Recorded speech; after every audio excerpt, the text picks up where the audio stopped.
We are coming to you from the Hindon Air Base near the national capital. The Indian Air Force flies on the strength of exceptional professions, both men and women. But today is a good day to look at where the sortie in the Indian Air Force began for women. It actually began in 1971, when a young major from the Indian Army was seconded into the Indian Air Force. Her name was Dr. Vijay Lakshmi Ramanan. Since then, there have been many milestones. In 2016, the Indian Air Force got its first woman fighter pilot. Today, there are a little over 1,600 women serving in the Indian Air Force. That's about 14% of the entire force. Not an ideal percentage, but the hope is it will get to 50% someday. Over the next 30 minutes, I'm speaking to 4 exceptional professionals from the Indian Air Force. This is a conversation I've been looking forward to. Ladies, thank you very much for sparing the time to have this conversation with Mira. Now, I've been really looking forward to it. Let me quickly introduce all of you first. Flight Lieutenant Harraj Boparai. She's the first and only C-17 woman pilot. She's joining us on the broadcast. Thank you very much for being here. Squadron Leader Neha Sewaj. She's an air traffic controller, someone who's seen the entire Balakot incident very closely as well. She's going to talk to us about that. We have Squadron Leader Drishya Nach. She's a technical officer. She'll be talking to us about what exactly that role is. And we have Flying Officer Divya Kushwaha, the youngest of the lot here. She's a combat system operator. Again, we'll be talking about her role in the Indian Air Force. Thank you very much, first of all, for being here. Flight Lieutenant Harraj Boparai, that's the asset you fly. Yes. C-17, more than what, 2 lakh tons? Yes, ma'am. Wow, what is that experience like? How do you manage? I mean, many people will look at you and see, my God, look at the size of that aircraft and look at Harraj's size. Such a differential. How do you fly it? It's a gigantic airplane, and it's the largest Air Force asset which the Indian Air Force has.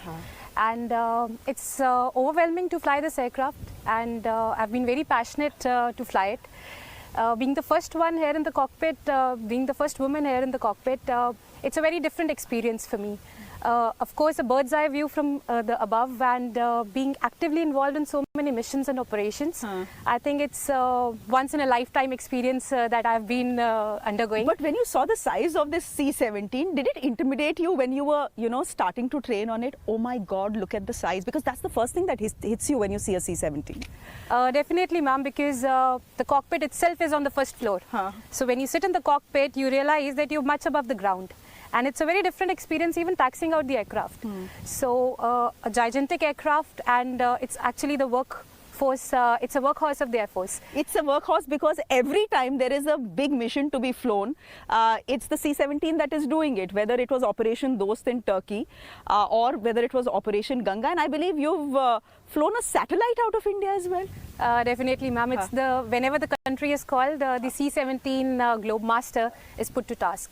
And we have been the Globetrotters, and because the aircraft itself is the Globe Master, we have had a varied global experience in itself, and it's a very tasking job, I must say. It demands much out of us, but it's a very good experience. Talk to me about Operation Dost, because this is a time when there's a country that has been hit by an earthquake that they haven't seen in 100 years. More than 75,000 people are dead. Of course, when you flew there, you probably didn't, no one knew that. What is that experience like, carrying, rescue teams and relief teams and medical equipment to a country where, which is completely been devastated? What is that feeling like when you're climbing onto the first floor of your cockpit and, taking to the air? It's a very overwhelming and very fulfilling job, I must say. When the first call came in about the earthquake which had hit Turkey, the squadron was mobilized within hours, and we were ready to be tasked, and we were ready within few hours to airlift the humanitarian aid and the disaster relief mission to Turkey. And it involved a lot of intricate planning on ground, because we did not know that the foreign base, which all airports, which all runways were safe. Correct. Having been landed, planning that mission in itself was a very huge task for us, because we were not aware of the situation on ground. We were going through the news channels, and that was all the information that was available to us.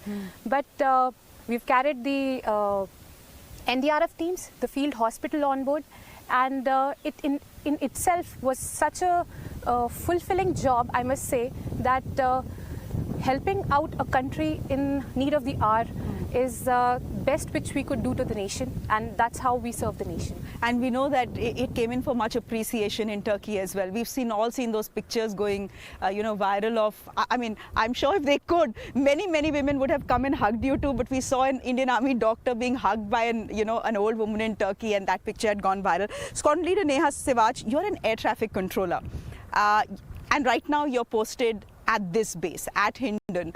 What is it like managing mixed flights, that you're managing civilian flights and you're managing military flights as well? Is that the big challenge for Indian air traffic controllers, especially who belong to the Indian Air Force? Actually, the Air Force Station Hindon is the biggest air base in terms of land in the whole Asia.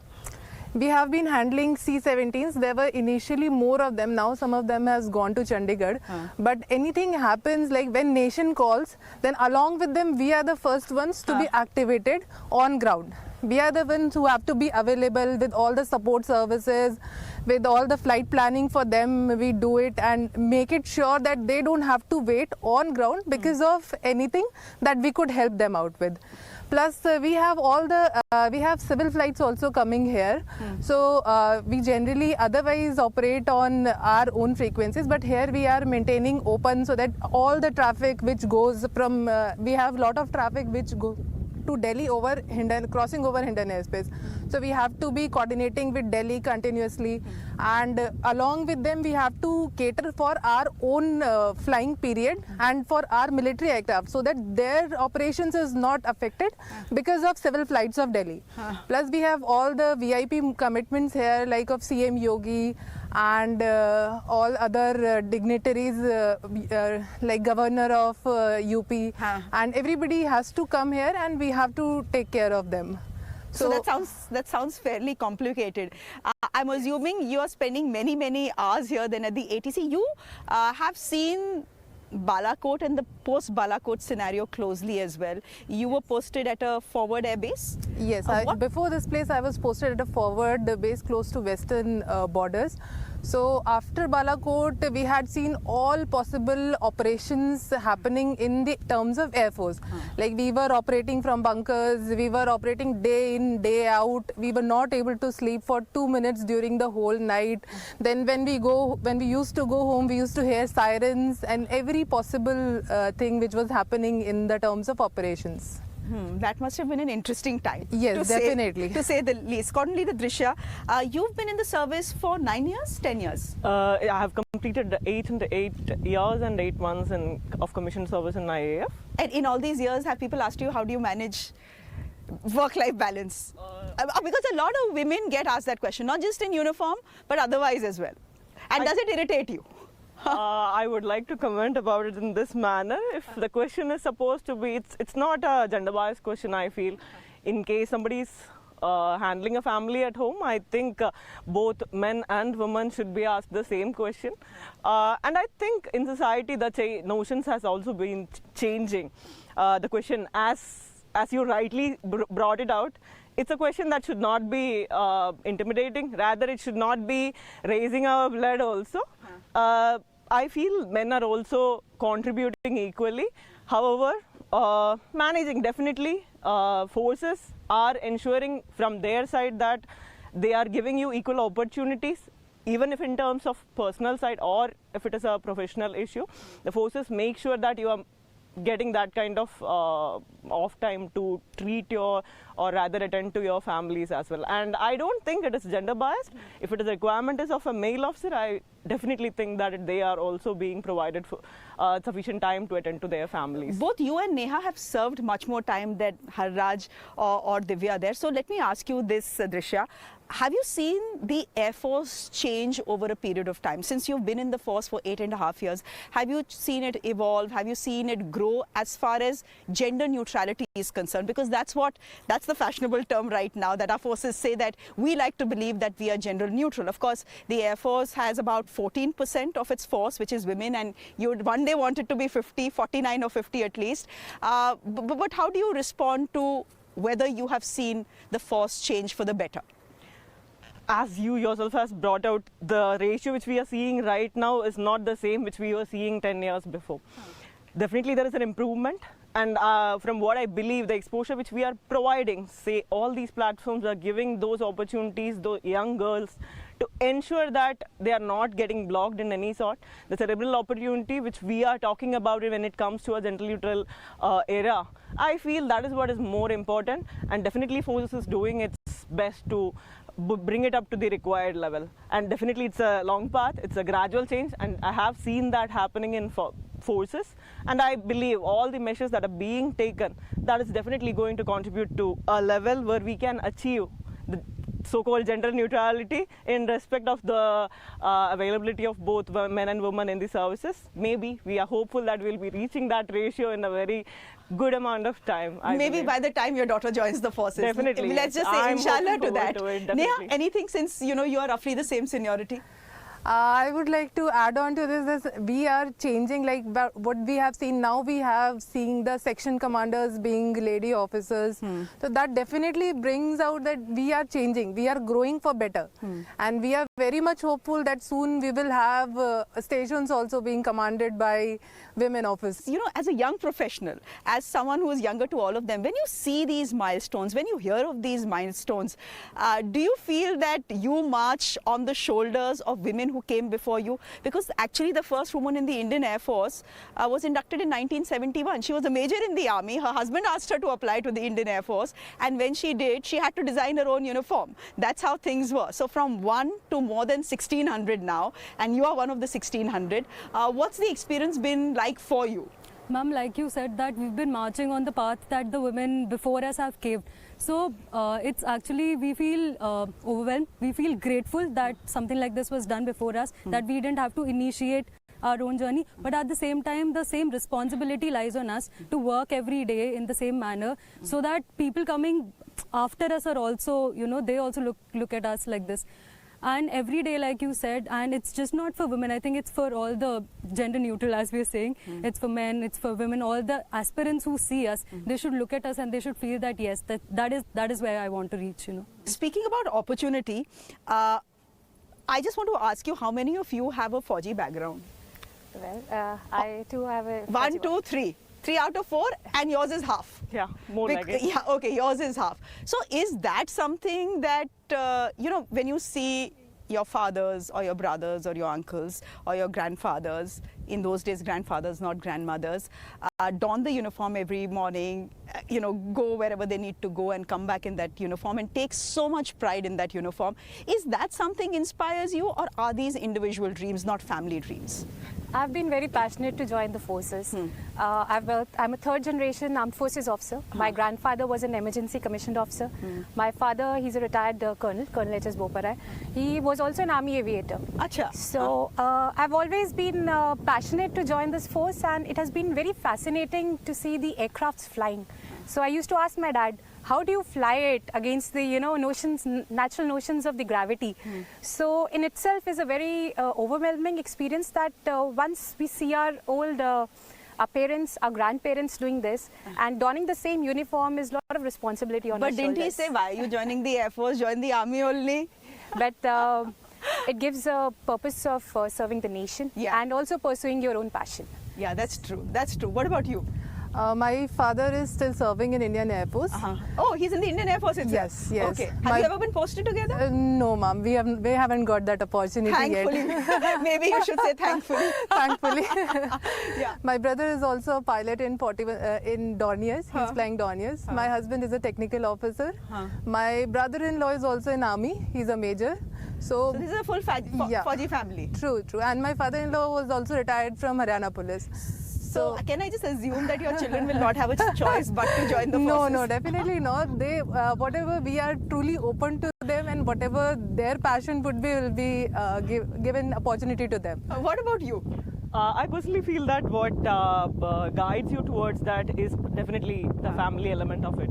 However, until unless, as Harraj rightly said, until unless you don't have that passion in yourself, I don't foresee even our kids or maybe in the future generation also. Just because you are in Forge, I don't anticipate that they will be definitely going to coming and joining. But definitely the passion with which we have joined Forge has been the ultimate motive. Driving force. Driving force, definitely, yes. But the guidance, definitely it has come And from after the all family. these years, you know, there's a certain fatigue that sets in.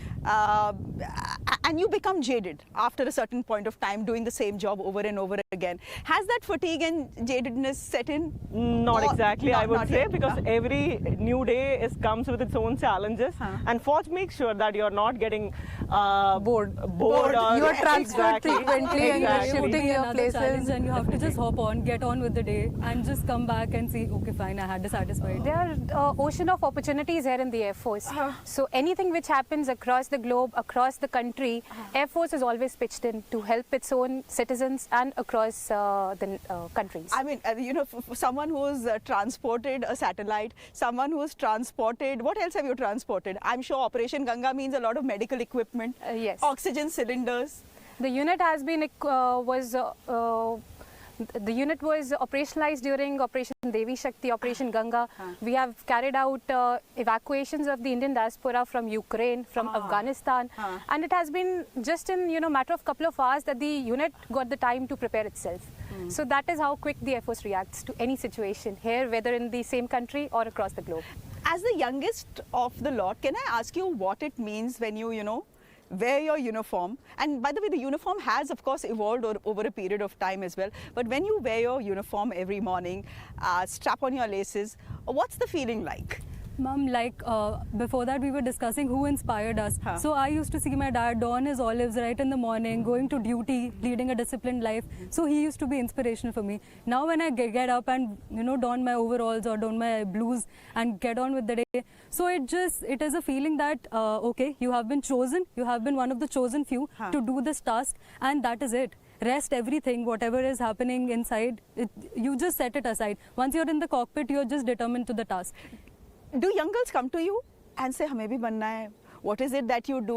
How Yes, can we ma'am. become like you? Tell me that conversation. Definitely, ma'am. In fact, as Hindan is one of the largest bases, we keep on having visits by colleges and school girls and school students rather would come and ask us what are the ways through which we can come and what are the fields that we can join.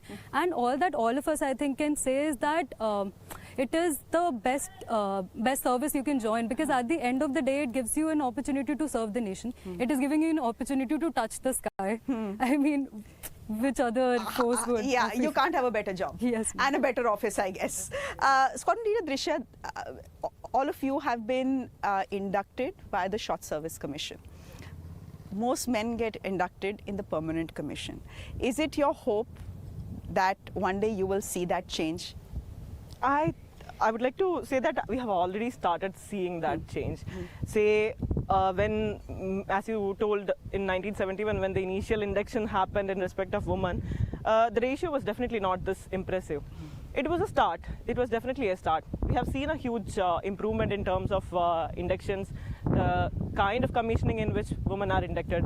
Say earlier, say all of us here, we are all short service officers, but we have already seen that change. We have started inducting women officers, say women candidates in NDA as well. So they are moving towards a future where they are getting inducted as a permanent commission, and they will be serving the in the forces for a longer period of time. Definitely, I foresee that this is going to happen in a much huge scale, and we are already in the good pathway about it, I feel. They will march on your shoulders, as she Definitely, said. yes. You know, as we end this show, can I ask you all, one by one, to say something to young girls who are watching you? Many of them are seeing you, hearing what you do, seeing you in uniform, and thinking to myself, this is what I want to be. What would you want to say to them? To the younger generation, I would definitely say to make your dreams soar high, open your wings and fly. I would like to say that if you get an opportunity to serve the nation with so much of pride, then you should not miss it and definitely should go for it. And especially Air Force, sky has no limit. Okay. I would like to say, just to add to that same point, the opportunity is definitely there. All you need to do is grab it and be there, available there to do that task what is being assigned to you. Opportunities are there, they are endless. All you need to do is focus yourself towards it, and you will be able to achieve. And this is not definitely just for the budding female candidates. I would like to recommend the same for all youngsters. If you are ready to do the job, the opportunity is readily available for you. Divya? I want to say, ma'am, especially as it is on the occasion of Women's Day, to all the young girls out there, that if there's something that your brothers are doing, if there's something that your fathers are doing or your grandfathers are doing, then you're equally capable and in fact more to do the same. And don't let anyone else tell you otherwise, that you can't have something, you can't have both, you can't have, what you dreamed of. And for the men to support them, because we'll grow only when we come together. So I think it's high time we start teaching that in schools. That is also happening. So yeah, don't let anyone tell you All of you otherwise. essentially are telling girls to be bigger and better than their dreams. I thank you all. That's a great job pitch, by the way. Thank you so much, ladies, for joining us on this broadcast. It's been a pleasure speaking to you. Thank you.